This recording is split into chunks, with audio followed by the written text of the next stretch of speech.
Եթե վարչապետը առանց արտաքին հետախուզության ծառայության տվյալների նման հայտարարություն է անում, դա նշանակում է ինքը ունի բանավոր պայմանավորվածություններ, բանավոր բանակցություններ եւ հետեւաբար այո, պարզ տրամաբանությունը ասում է, որ ինչ որ բան այն չէ։ Երեք պատերազմ բերած ուժը այսօր եկել եւ խոսում է խաղաղության մասին։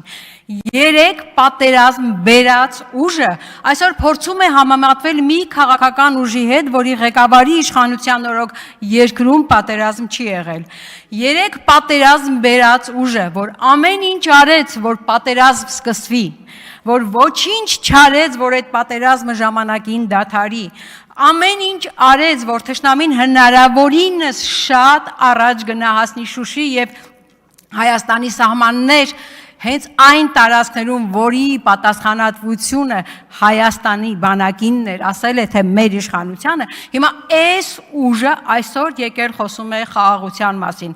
Այո, դուք այսօր խոսում եք խաղաղության մասին, որովհետև դուք արդեն պատերազմ բերեցիք։ Պատերազմով վախեցրեցիք մեր ժողովրդին։ Ալեքսանյանն ասում է «Էտում երեխաների հաշվին», պարոն Ալեքսանյան, «Էտում երեխաների զոհերի հաշվին պատերազմը առաջ տվեցիք, Արցախը հանձնեցիք եւ դա համարեցիք ձեռքբերում։ Այդ որ երիտասարդների զոհերի հաշվին Նիկոլ Փաշինյանը այսօր կանգնեց ազգային ժողովի դահլիճում եւ հայտարարեց. մենք նույն արդյունքը կունենայինք առանց զոհերի, բայց մեզ դավաճան կասեին, բայց Շուշին պետք է հանձնեինք։ Այդ ում երեխաների զոհերի հաշվին դուք պետք է պատասխան տաք դրա այդ հարցերի մասին, ոչ թե մենք, պարոն Ալեքսանյան, այնպես որ պատերազմ բերողը պատերազմ հրահրողը,